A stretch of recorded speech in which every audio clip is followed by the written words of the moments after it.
Governmental solutions to global warming would not be a matter of merely paying more to swap out some light bulbs and skipping a few trips. Al Gore has likened his crusade against CO2 to World War II. World War II featured internment camps, food and fuel rationing, and conscription. What will Al Gore's global warming war entail? He won't tell us. But after calling for a commitment on a par with a world war, or at least the Apollo moonshot, he does intimate that it's just waiting for us on the shelf. Yet expert opinion remains clear. At the least, we'll see massively higher costs and direct or indirect energy rationing. Europe is already proving this. At worst, it's scary to imagine. This is the key to global warming. Hysteria. Unless you are distracted by threats of the apocalypse, you might question what they demand.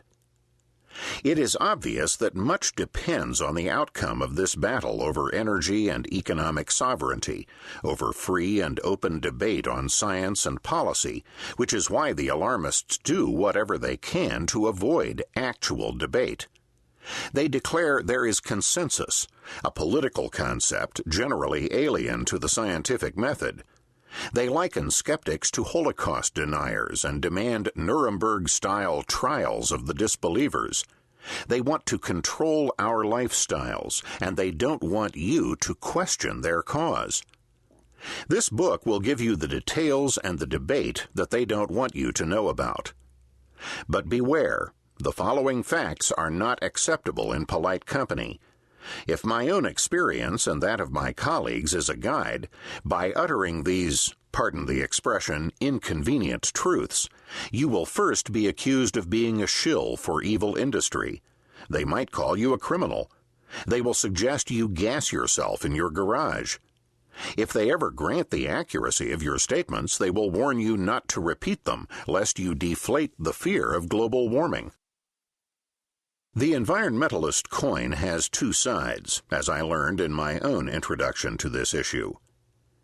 As spring 1991 neared, I was tasked with advancing a particular environmental issue while working as a congressional fellow, essentially a glorified intern for an up-and-coming U.S. senator from the Northeast who sat on the Environmental Committee. This involved legislation to regulate the lawn care and pesticide industries. Green groups were mobilized, and victims of all ages were promptly identified for a hearing at which the horrors of these chemicals would be aired. The night before the hearing, CBS Evening News helpfully presented a package on the topic. To illustrate the point, Chemicals Bad, they introduced the piece with a voiceover narrative accompanied by images of Adolf Hitler, then Saddam Hussein reviewing his missiles on parade, this being the height of Operation Desert Storm, and his WMDs not the question they are today, followed by a gentleman driving a little truck of the sort ChemLawn might trundle onto your lawn, local park, or golf course. The subtlety and nuance left something to be desired. The aggressive public affairs campaign behind the scenes, however, did not. The entity behind this push? Another lawn care products manufacturer, one that had decided its fortune lay in marketing green products. They were ably assisted by their hired gun, the PR firm behind most every green scare, from Alar to global warming, and Mother Sheehan for good measure. Several years later, I left a very brief relationship with a little energy company out of Houston you may have since heard of. It turned out that I had unwittingly joined a full-scale effort to make a fortune off of advancing the global warming scare.